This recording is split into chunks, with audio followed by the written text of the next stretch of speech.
This is the smell of the leftover tuna fish sandwich you left in your lunchbox over the weekend in a wimpy trash bag. Wimpy, wimpy, wimpy! Blech! And this is the smell of that same sandwich in a hefty, ultra-strong trash bag. Hefty, hefty, hefty! Ah, smell the difference? Hefty Ultra Strong has Arm & Hammer with continuous odor control, so no matter what's inside your trash, you can stay one step ahead of stinky. And for bigger jobs, try the superior strength of Hefty Large Black Bags. This is the smell of a warm 3-day-old egg salad sandwich in a wimpy trash bag. Wimpy, wimpy, wimpy! Blech! And this is the smell of that same sandwich in a hefty, ultra-strong trash bag with new Fabuloso lemon scent. Hefty, hefty, hefty! Smell the difference? When life gives you stinky, get Hefty Ultra Strong with new Fabuloso lemon scent. It smells like clean, freshly picked lemons. So no matter what's inside your trash, you can stop the stink and smell the lemon. I think playing a lot of different youth sports at an early age did a lot for me. It taught me about teamwork and camaraderie and friendships and building memories.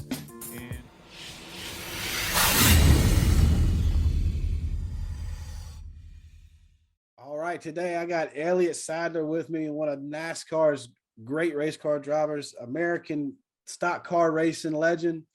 Elliott, man, I appreciate you coming on. It's an honor to speak with you. Thank you so much. Yeah, man, I appreciate you having me on today. Looking forward to it. I am too. Like I said, man, it is great to talk to you. I want to jump right into it and kind of get into your amateur days, your youth sports, and kind of what you did while you were middle school and high school, and kind of go from there. So what did you do when you were in high school to become an athlete? So I think the biggest thing for me is my dad was a coach when I came along. And I had an older brother, 6 years older than I was. And I was the little brother tagging around to all of their practices, before I became old enough, which I think later in life benefited me, playing with older, bigger, stronger, people all the time. But I think it was a big deal that my dad was a coach, kept me involved. I was very gifted, athletic as a kid, but also very driven. My dad is very competitive, and I think he kind of instilled that in all three of us, of his kids. But I think playing a lot of different youth sports at an early age did a lot for me. It taught me about teamwork and camaraderie and friendships and building memories. And I was a guy to play any kind of whatever sport they were offering at that time in my hometown. That's what I was going to play. We didn't have travel ball and year-round ball and all that stuff back at the time, AAU or travel ball or what have you. It was just, recreational ball. We do baseball for a couple months. We do football for a couple months. We'll do basketball for a couple months, and we just kind of rotate through. But I think a few moments in my life playing sports, 11, 12, 13 years old, kind of molded me to learn how to compete, learn how to be mentally tough, and compete at a high level. And then when I went on to high school, played in 6 different sports in high school, went to 2 different high schools. I went to Brunswick Academy for most of my schooling, and then my 10th and 11th grade year, our local baseball coach, Coach Buddy Jones in Greensville County, was recruiting kids to come play to try to win a state championship at the local public school. So I went there for 2 years. My sophomore year, we got close. He got a great job in Greensboro and left. And junior year, we were okay. And then my senior year, I went back to the school that I had went to pretty much my whole life, and had some great opportunities. Won state player of the year in basketball my senior year for the state of Virginia. Finished second in the voting for baseball state player of the year. First team All-State, and first team All-State every single year I played baseball in high school at 2 different schools. So I was pretty proud of that. Had a chance to go play college baseball at a few different colleges. I think I had 17 different colleges offer me some type of scholarship to come play. But I decided to go play basketball. James Madison University with Coach Lefty Drizel. That was a dream of mine to play basketball, as well at the same time I was also racing on the weekends. So I was figuring basketball during the winter, race during the summer, and I could kind of keep both things going. Mm-hmm. So that's kind of how I grew up very competitive family, compete all the time, whether I was on the racetrack or on the basketball court or the baseball field. And that I think that learning how to compete team wise and being competitive from such an early age, playing so many different sports, actually helped me get me mentally ready to be able to race and compete, week in and week out with some of the best there was. So playing all these sports, trying to figure out having all this time, when did you decide to focus on, just a couple of sports, kind of let the other ones fall by the wayside and say, hey, these are the ones I'm going to focus on? How did you come to that decision? So my junior and senior year is when I felt like, okay, I need to start focusing on baseball and basketball. So that's what I really put all of my effort into, because I felt like they were my two best chances to go to the next level and play some type of college sport. So, but I played everything under the sun until then. And I still believe in that today. I tell my parents and my kids all the time, play all the sports that you can play, multiple sports, because there's so much benefit to it as far as foot quickness. Playing soccer is great for baseball, which is great for basketball, which is good for football. I mean, it all relates to each other. So I played all I could to about junior, senior year. Then I really felt like I needed to concentrate on those two particular sports and make the most of it. I see that a lot now. Just the specialization so quick, and they're, instead of playing basketball or volleyball, field hockey and soccer and stuff, they want to specialize like right away. They think they don't have enough time and to get my pitching in, get my hitting in, get my fielding in, when they can get a lot of the same type of work in while, dribbling a basketball. And so how do you convince that young athlete to try multiple sports? I think a lot of time you got to convince the parents. I think some of the parents are fall into the wayside and they get brainwashed on, my kid needs to be a first baseman when they're 9 years old, so that's the only position he's going to play. Right. And I've had this discussion with many coaches, some within our program in the last 5 or 6 years, where they really try to specialize a kid at an early age, 10, 11, 12 years old. I do not agree with that at all. I actually want all my kids to learn every position. My job as a coach, especially with the younger kids, 10, 11, 12, 13, 14 years old, I want you prepared to play all positions, because that's going to give you the best opportunity. You don't know how much you're going to grow. You don't know how your body's going to develop.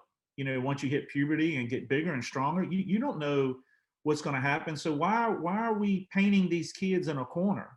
Right. Not only with just one sport, but also one position.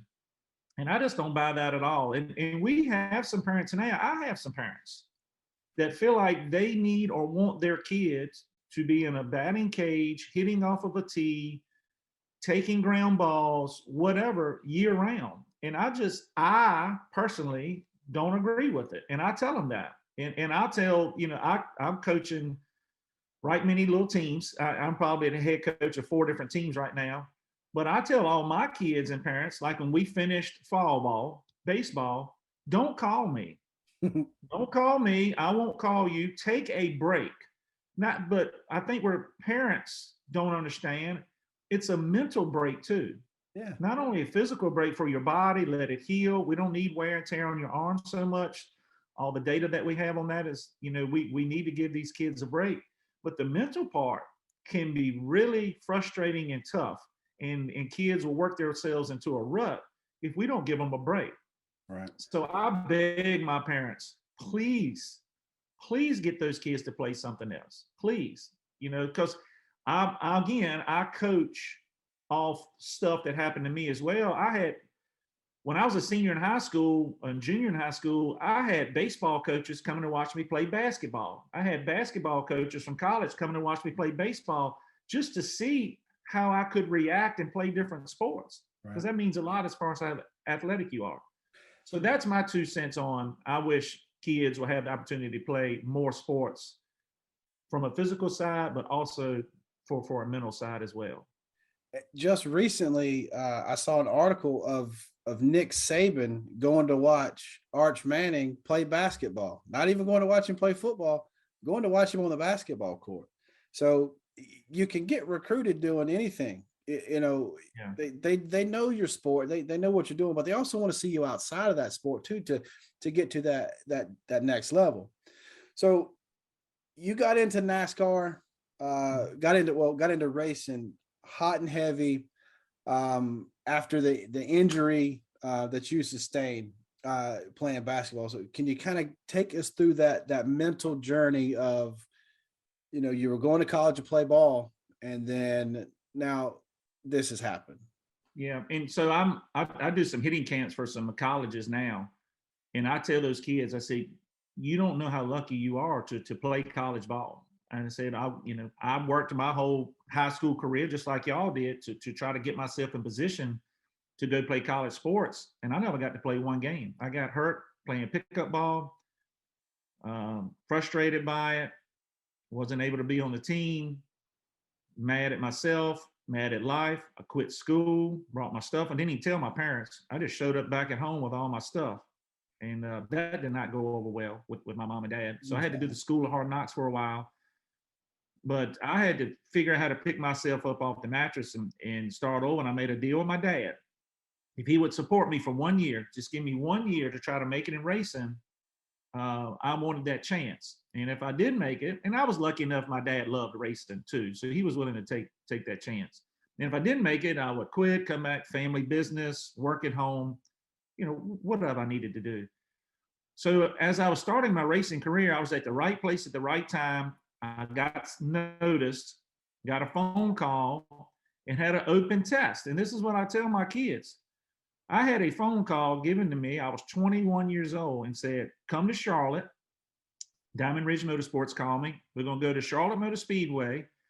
And if you run a 3250, which is a certain time to run around the track, if you run a certain time, if you run fast enough, we'll race you this weekend. That was my tryout.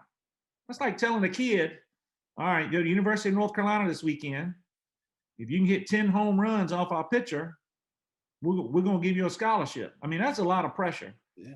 So I ran a certain time, did good, went to Michigan that weekend, qualified 10th, finished 9th, got a call Monday morning. We're going to Darlington this week. If you run a certain time, we'll race you at Bristol this weekend. So I had 2 tryouts for my racing career, and I was able to pass both of them. It wasn't, they didn't give it to me. I had to go earn it in very tough, hot, strict, stressful conditions. So, man, that teaches you a lot mentally. So I passed that as well. And then the kind of rest is history. Just got to deal with Diamond Ridge and ran the Xfinity Series for a couple years, and then went on the Cup with the Wood Brothers in 1999. And one of the biggest life lessons I've ever gotten in my life, I was driving for the Wood Brothers in 1999. I just signed a contract with them. You know, I'm 23 years old. And Eddie Wood invites me to the shop. So I drive up to Stewart, Virginia. I walk in the shop. He didn't tell me who was going to be there. I'll go in the back. It's all the employees and their better halves, their wives, husbands, kids, grandparents, all kinds of people in the shop. And he says, I want you to see this. How you act and conduct yourself off the track and how you run on the track affects all of these people and their livelihoods. And I'll tell you what, now, 24 years old, that hit home. That hit home to me. So I really, I'm glad they did that and kind of looked after me and kept me on the right path. But, and then just, you know, had a pretty good career after that. And those first few years really tested me mentally and physically, but I think set it up for such a long season, a long career after that. That little moment that you had going into the shop where it kind of, everything was real at that moment. Everything you do on and off the track affects every one of these people. I think anybody at that moment realizes, okay, I'm a part of something that's bigger than me. I have to conduct myself accordingly. And that stuck with you for all these years. And then now that is one of the major things that you're able to give to these young ball players. And could you kind of go into how important it is to understand your role once you become a part of a team or in an organization? Yeah, I mean, you have to be a part of the team within the team. Yes, you're always working on player development, and you're always trying to work on your skills as a person, mentally and physically, but it all has to be done within a part of the team. And I think sometimes we have parents and kids that think they're players or think they are bigger than the team. And I think from a mindset, that makes it tough, because as you go up in levels, you're competing against more people, higher level of people. So what they're going to ask you to do to as far as being within the team might be less than what you're doing now. And how are you going to take that, or how are you going to accept that? So I think the whole team sports, team atmosphere, more than ever now, is so important in a kid's life and how they setting themselves up for the rest of their life. And I'll give you an example. In today's world, you look how many kids right now are walking around carrying a cell phone in their hand. They're not even looking up at each other. They're not even communicating. They're not laughing and joking. I mean, they're just so mesmerized about what's on their screen of their phone. And that's how they communicate. Right. So without team sports, now being a part of a team is teaching you how to communicate face to face, compromise, working together, pulling the rope the same direction. I think it's teaching kids more values now than it ever has. It's so important to be a part of a team sport. I think it's going to set them up mentally better later on in life. But that's just my 2 cents on it, because I believe in team sports. I believe in some type of competitive spirit to be a part of. But I've seen it a lot, especially these last couple of years with COVID, with kids locked at home, stuck in front of a computer screen. I've seen their social attitudes and way they communicate with each other get worse. Right. It seems like it's more standoffish. It's not, as together as it used to be. So we're really trying to implement that as much as we can, for our kids in our area. We want them to be able to get that back, because we think that'll help benefit them later in life.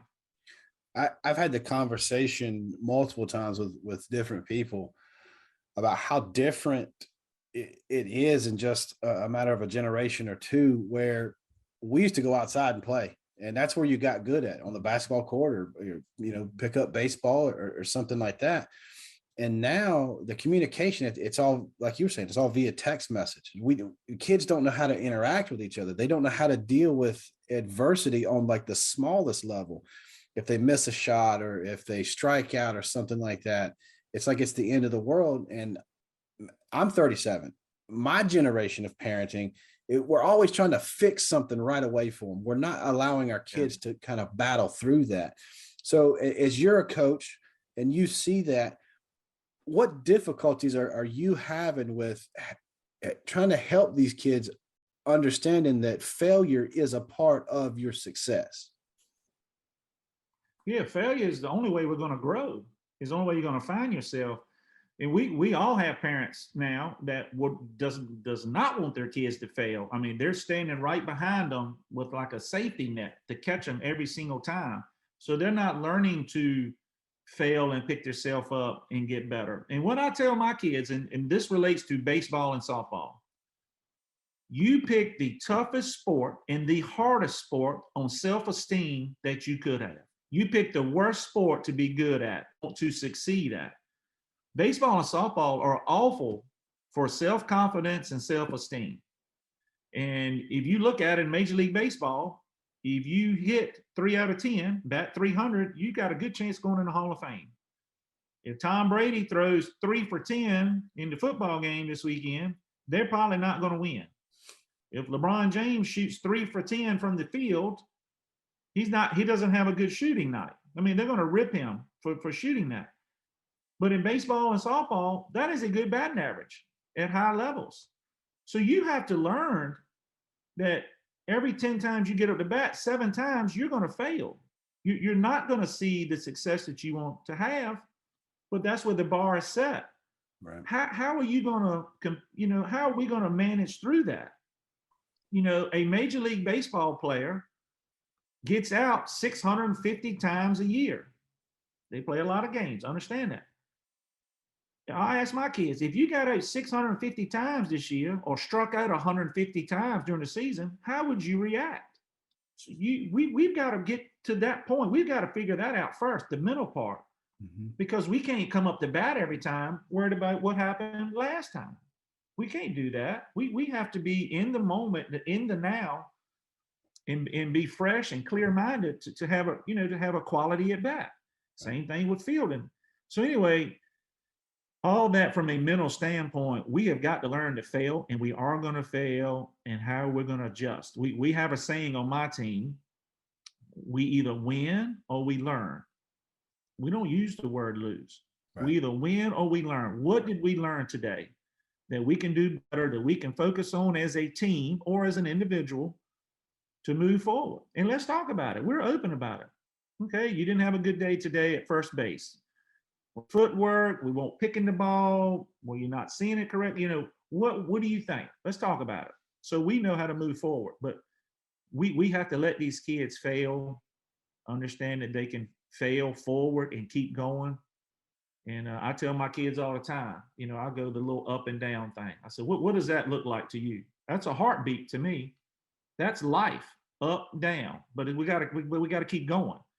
So I wish parents would be more, let their kids fail, understand it, recoup mentally, and then move on. And you touched on it right there. My next point is the communication between not just coach and player, but that communication that's between the parent and the coach to make sure you guys are on the right path, because there's many teams, there's many players, and making sure they're in the right organization, they have that right personality, that right mindset to be involved with what you're trying to do, because we don't always, the personalities don't always jive with each other. I mean, there could be conflict, just whatever. You can't communicate to the kid or the kid can't communicate to you. So how important is it for the coaches and the parents to understand each other? Upfront communication line with all of my parents. You can call or text me anytime, but be careful what you ask me. I'm not going to sugarcoat. I'm going to tell you what I think. That's the kind of person I am, because I've been there, done that. I've been told everything that you can be told as a high school, college kid, professional athlete. So we have to be on the same page. But I also tell my parents, and I told them the other night at practice, we had like a little after practice meeting. And I tell my kids this all the time, and I tell my parents, I don't care if the parents don't like me. I don't care. I'm not here for the parents. I'm here for the kids. I know your kid only plays third, and that's where you only want him to play, and I get it, and you get mad when I move him to first or I move him to left field. But I want him to learn all the positions, the footwork, the responsibilities, understanding what's going to happen that gets his baseball IQ higher or her softball IQ higher. I communicate, I feel like, well with my parents. They know that, one, it's not political. Two, I don't care what your last name is. It's not about the money. I have never charged one person one penny in my entire life doing special lessons or coaching. Not one penny. I'm not here for that. So that doesn't drive anything. I'm here to develop the kids and get them in a situation I feel like they'll help them succeed at their dreams, not my dreams, their dreams. Right. And I tell my parents that. You be the parent and you cheer your kid on. Let me be the bad guy. Okay? If your kid does something wrong, I will correct them, show them what we need to do to get better. I don't need to correct them at the field and then you yell at them all the way home in the truck. That doesn't do either one of us any good. You support your kid. You love your kid. You tell them you love to watch them play. Let me be the bad guy. And so far, so good. Knock on wood. I've had some great relationship with my parents, but we both know where we stand. And we're working as a team to give their kids the best opportunity they can get. I think that's the best advice I've heard in quite some time when it comes to coaching, parent, and player is let the coach and you root them on. I don't need you hounding them after I just hounded them about messing up in practice. I think that's huge. I'm going to steal that, by the way. I'm I'm taking that with me. So look, I'll tell you something that's very important to me that a lot of my coaches and parents do now, and I stole from Duke Baxter. So one person I really look up to owns zoned sports up in New Jersey. He's on it all the time doing stuff, but he has the hat rule. So I coach, my kids and all that. When we finish the game and we get in the car, I take my coaching hat off. I know my hair looks good, but I take my coaching hat off.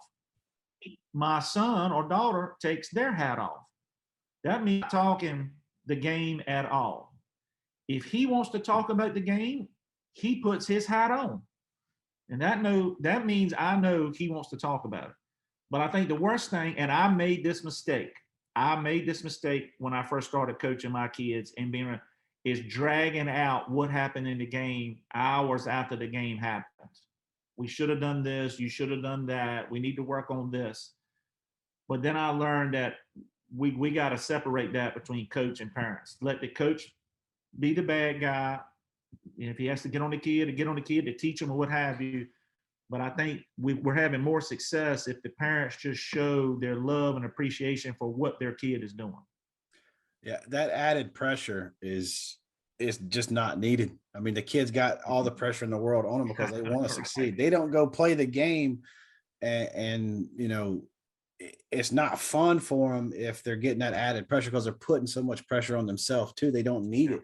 I think us as parents and as coaches, the faster we can realize that and get to that point where let me back off of them. It doesn't matter if they had the greatest game or the worst game. Hey, that's my kid and I'm going to support them, whatever. Hey, we did good. Or hey, we didn't do like we wanted to, but there's always tomorrow.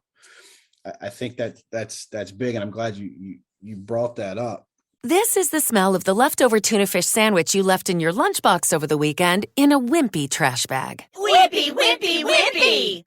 Blech. And this is the smell of that same sandwich in a hefty, ultra-strong trash bag. Hefty, hefty, hefty.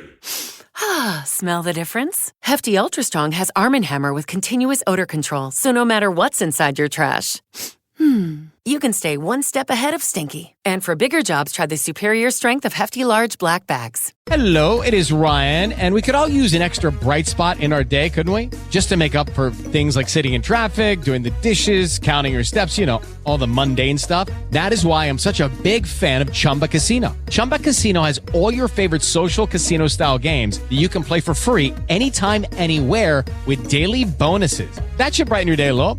Actually, a lot. So sign up now at ChumbaCasino.com. That's ChumbaCasino.com. No purchase necessary. VGW Group. Void where prohibited by law. See terms and conditions. 18+.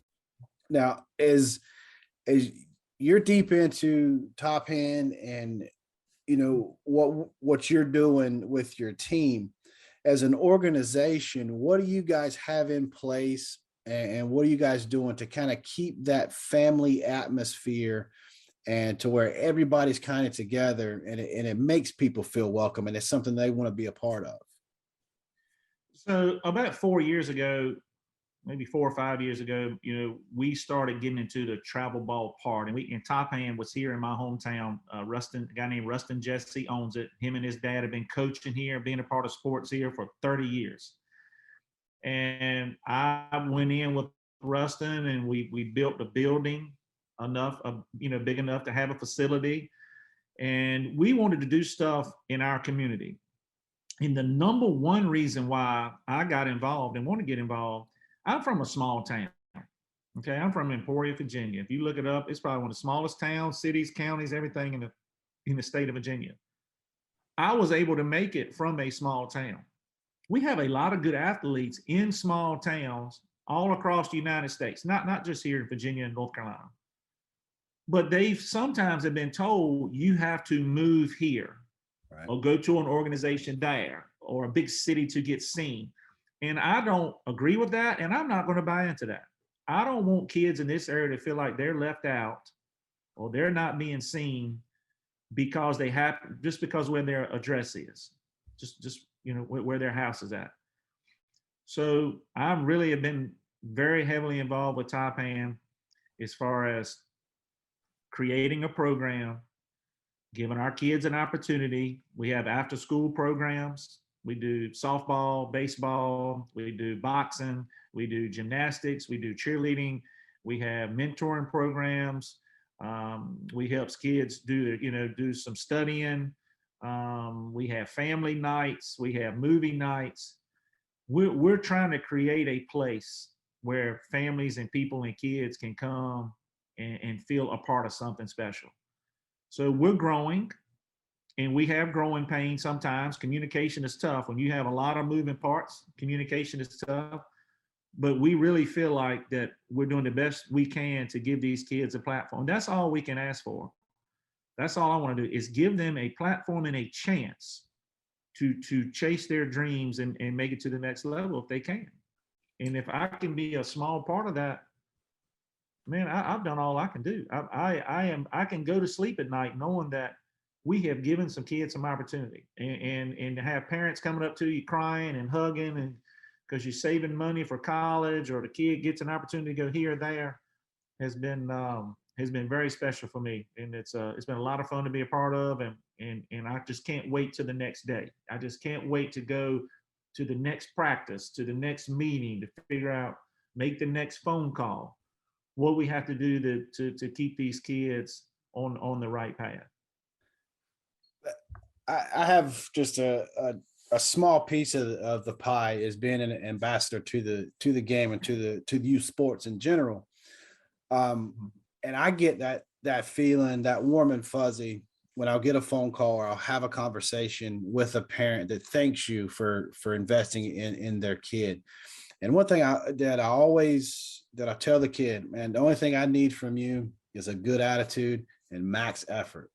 And I think if more kids got involved in programs like what you guys have at Top Hand, I think it just benefits them. It keeps them off the street. It gives them that confidence. It's a lot more than just a game or an athletic. It's a way of life.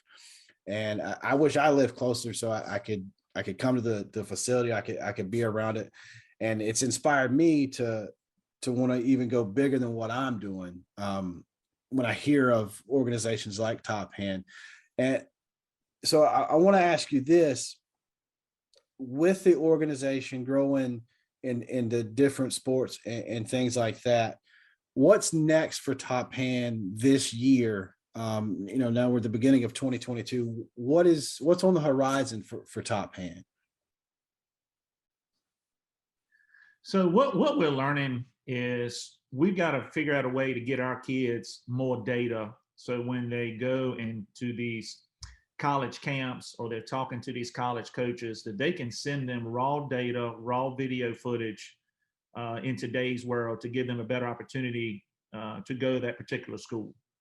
So we have done some stuff with some foundations to help raise some money to help kids put together some of these video tapes that they can send. We just bought a hit tracks that we're putting in the facility. That'll help us keep data on each hitter that we can send to different coaches. We're making more of a concerted effort, which we've been doing this a couple of years, but we're raising the bar. We actually try to bring 4 or 5 college coaches in a year on both sides to teach what they're teaching, have honest conversation with these high school kids on what they're expected of. Grades most of the time is the number one thing, attitude, and then it goes down the line as far as your ability to play. So every decision we make, every dollar that I spend out of my own pocket is based on the decision, what are we doing to help our kids get an opportunity or a chance? That is, it's not for Elliott. It's what are we doing when we bring these college coaches in? Are we bringing the right college coach in? What are they teaching? Are they going to help us, keep that communication line open? Are we going to help these girls get seen? Are we going to help these boys get seen? So that's where we're moving towards in 2022. Is we've made a pretty good investment on trying to strengthen that communication line between what we do and where the finish line is for a lot of these kids. And that's what, I think we're going to keep heading that direction, hopefully. And it all starts with people. It's not just me. It's not just Rustin. We have great coaches there that are all on the same page. So hopefully we'll all keep, pulling the rope in that direction. But at the end of the day, give our families and our kids an opportunity to follow their dreams. And that brings up a good point that I wanted to ask you. The main focus, it's easy to draw to the athletic side of it, to get seen, to get into college, to get to that next level. One thing that kind of gets left behind, that maybe the players, the coaches, and the parents too, we don't look at the classroom. We don't look at the club level stuff. We don't look at the volunteer type work that also plays a huge part in the right college for the athlete to get into. So speak on that just a little bit, about kind of separating you as a person from your athletic side to your side off the field, off of the gym floor. Well, I think all of us that came along my era, my parents did, was if you didn't make certain grades, you couldn't do certain things. You know, I wasn't able to race my go-kart if I didn't make AB honor roll. So there's always been that part of it. Mm-hmm. And I try to explain to my kids all the time, I want you to look at it as a funnel. I want you to look at it as a funnel. If you're an A student, you have this many colleges that you can go to that are going to look at you because you're a straight A student. If you're a B student, it's this many. C student, D student. So it's a funnel. So in other words, you're creating your own opportunities by the grades that you're getting in the classroom. And usually in the first 5 minutes of any conversation I've had with a college coach or athletic director is, what are their grades like? How are they in the classroom? You know, how do they treat their parents? How are their parents? But the grades point is a big deal. And I'm like, look, y'all are all smart people, right? They are just smart kids, everyone I've been around. So if you're getting bad grades, and I'm a college coach, so I know you're a smart person, but you're getting bad grades. So what does that tell me? Either you don't have the initiative, you don't maybe have the drive, maybe you're lazy. Well, I don't need anybody lazy or no drive on my softball team. And if I'm in college, I got 100 people standing in line that want to come be on this roster. Right. So that tells the coach, before they ever even meet you, kind of what they're dealing with. That's kind of the tip of the iceberg. And I'm sorry that some people are judged that way by your grades and your effort and your drive and but that's when we go to another level, that's part of the equation. So we really harp and focus hard on that. And with Sean Wade, that's involved with our softball program so much, and he coaches in college, and they talk about grades all the time. You know, when I go to those college hidden camps and help him at the end of every practice, he's like, make sure your grades are right. You know, we don't want any issues. And I mean, that's a big part of it to me. Yeah, that's when I was coaching teams, especially with the older girls, a little bit with the young girls. It was, hey, we're student athletes, and no matter what, no matter how you shake it, no matter how you look at it, that student always comes first, because there's the grades aspect to it. And if you got to have the right work ethic to study, I mean, you could go through the class and listen to the teacher, take a test, and probably be a C student, but you've got to work at making A's and making B's to get that. And then also at school, there's different communities you can get involved with. There's different volunteer stuff, different clubs, grow and kind of, be a student first. There's a lot of it. It's not just because you're a ball player. That's a part of who you are. It's the whole process. It's the whole recruiting package that these college coaches are going to look at, because everybody they're looking at can play the game. So what sets you apart from this girl? Like you said, there's 100 girls out here that want to be here. Y'all can all hit the ball. Y'all can all catch the ball and throw the ball. Mm-hmm. But, are you with the beta club? Are you on the debate team? Are you volunteering at the Humane Society? There's little things that you can do to separate yourself. So that's just, one piece of it for me. So with Top Hand, what are you guys looking forward to, this year? What camps are you guys going to? Who are you guys bringing in? And then what tournaments and stuff are you guys looking forward to in the summer and heading into the fall season? So one thing we always look forward to is any kind of showcase ball. I'll start with the softball side first. Any kind of showcase ball we can do in the Virginia area. We're not an organization trying to fly to Florida and Georgia and Oklahoma and wherever. Mm-hmm. because we want our kids to be seen at colleges we think they have the best chance to go. Right. So we really try to do stuff in the Virginia area, North Carolina area, be seen, set up visits and camps for them to go and try to get themselves on somebody's radar. And then we'll also bring college coaches in. So we'll probably have 4 to 5 different college coaches coming in this year for softball through this calendar year to run a camp the way they want to run it, to make that connection, give advice to the girls. So that's kind of what we're doing on the girls' side. The boys' side, same thing. We just had actually coach from Christopher Newport come in and did a catching clinic with us. We have Brandon Matthews that comes in twice a month, who's been in college coaching for a long time. We will also do the same thing, set up camps, college coaches coming in. I see that as North Carolina's growing, South Carolina's growing, Virginia's growing, and we're starting to get some love on the East Coast as far as nationally, recognized ball players on this side, because a lot of it's been, the Midwest, and a lot of it's been the West Coast, but now we're starting to get some of that love.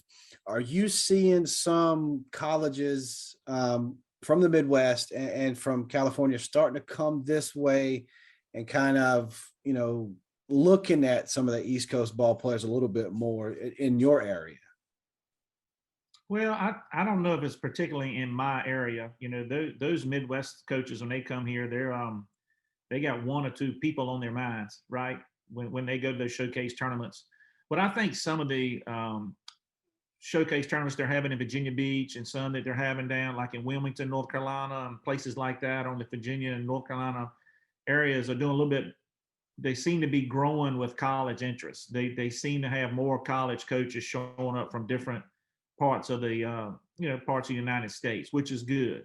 I think that helps girls an opportunity to get seen. So it's neat to see those tournaments grow, and they have all these these neat things now where the college coaches can coach the girls and do some stuff to see kind of some interaction to see what that level of coaching is like. Right. But it is neat to see different schools from different areas starting to come in and kind of look at some of these showcases that we're having and see what the talent is here. Again, we have some good talent in this area. They just got to be seen.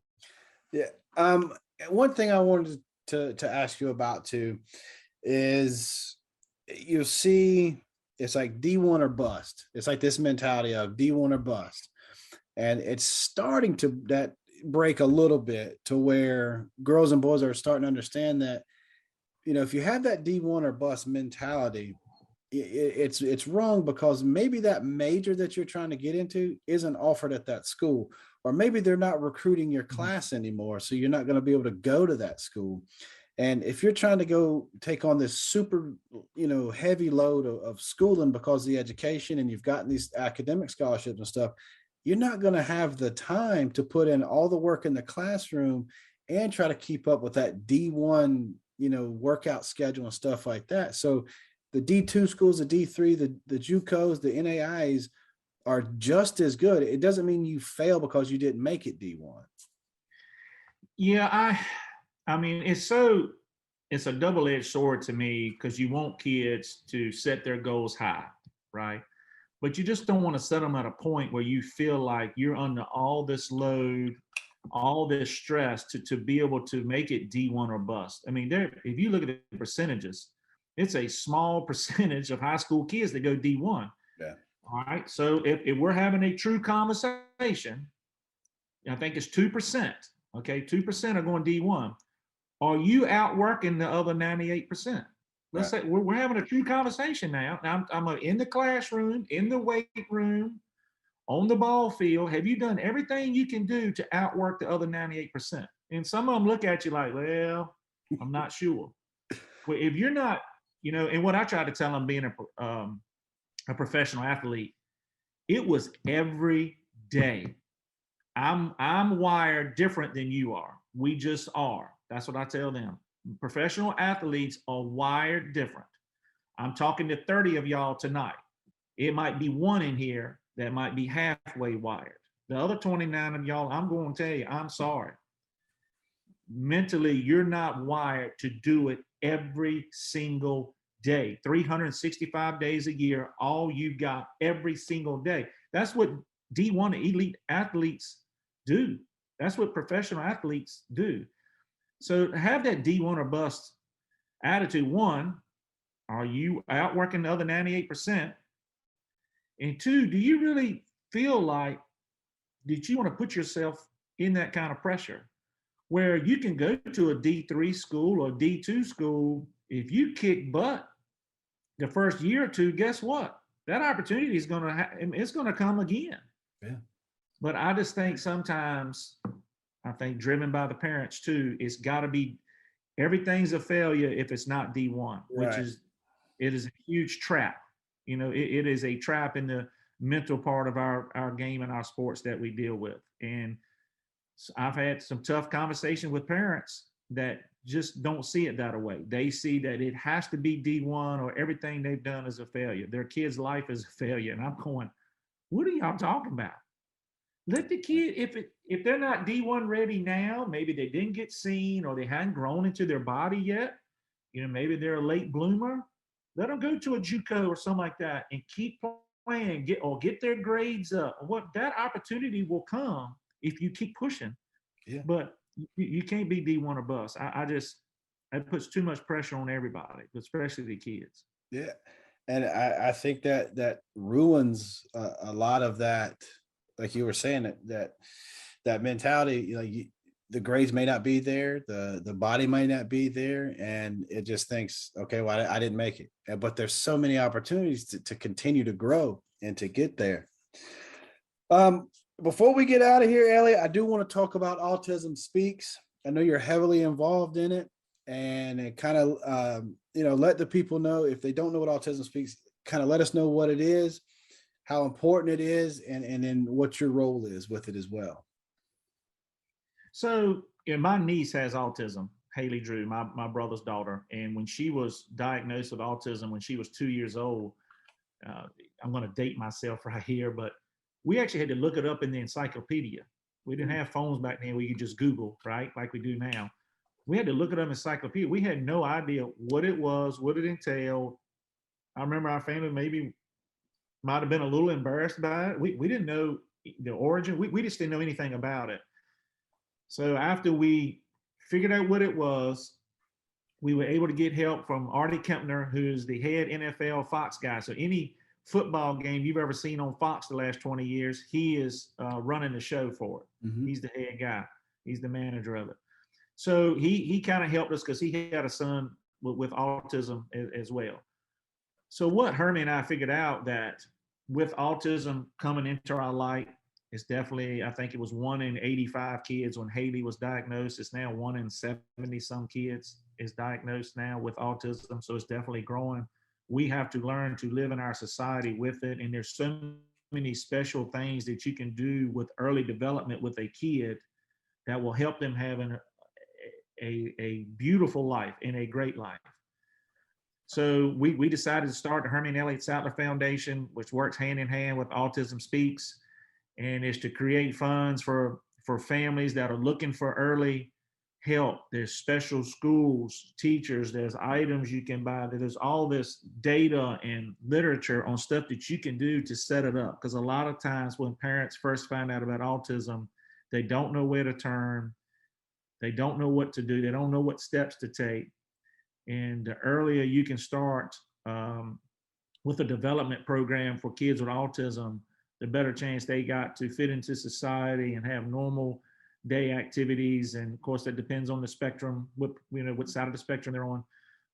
But so that's what we wanted to do, is create an area where parents can come in and obtain information and get started on the right track as early as they can. And my sister-in-law, Angie, does a wonderful job. She has parents that call her all the time for advice that are just finding out for their kids and sometimes you just need somebody to talk to, direction to go in. And so, it's very near and dear to our heart. And, we've kept it going a long, long time. And hopefully we've helped a few families along the way.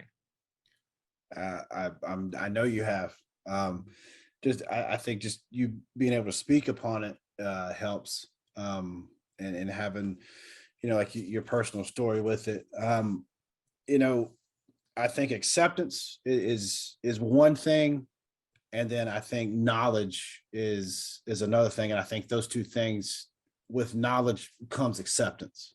Yeah. And I think, if you look at the statistics, 20 years from now, who knows where we're going to be, 1 in maybe 40 or 50 if we keep staying on the same trend. Well, just think of how many people that is in our society that are now more involved, that are going to hopefully will be put in some type of workplace environment where they can succeed and live a normal life. I mean, there's so much coming along with it.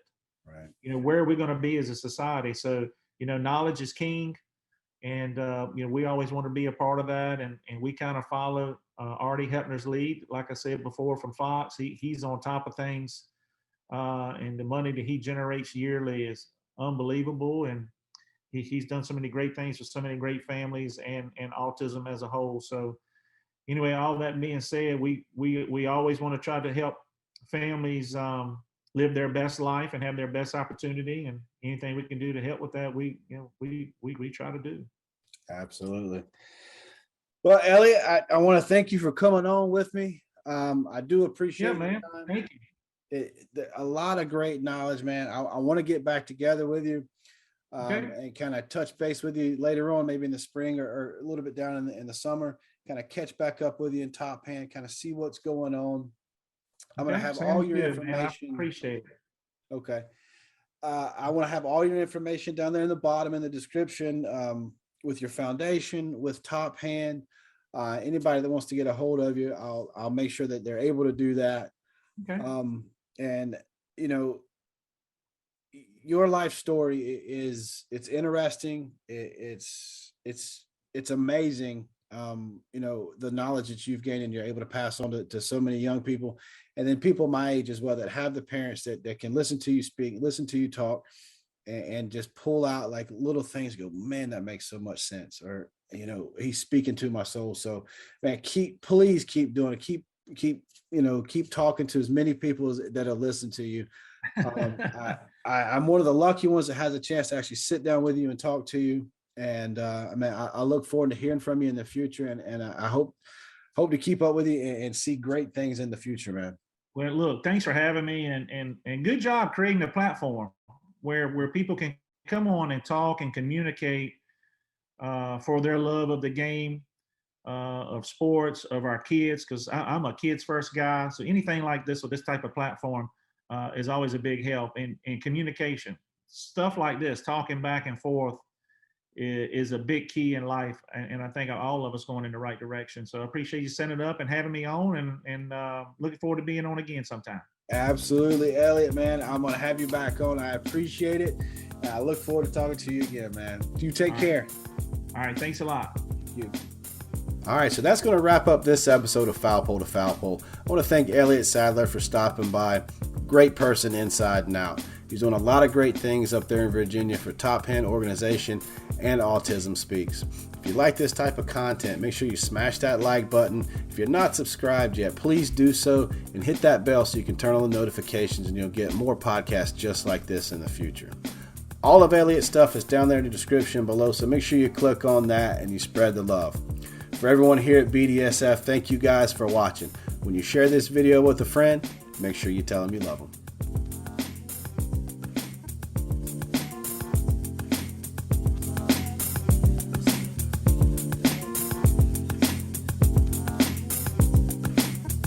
Hey guys, it is Ryan. I'm not sure if you know this about me, but I'm a bit of a fun fanatic when I can. I like to work, but I like fun too. It's a thing. And now the truth is out there. I can tell you about my favorite place to have fun. Chumba Casino. They have hundreds of social casino style games to choose from, with new games released each week. You can play for free anytime, anywhere. And each day brings a new chance to collect daily bonuses. So join me in the fun. Sign up now at ChumbaCasino.com. No purchase necessary. VGW Group. Void where prohibited by law. See terms and conditions. 18+.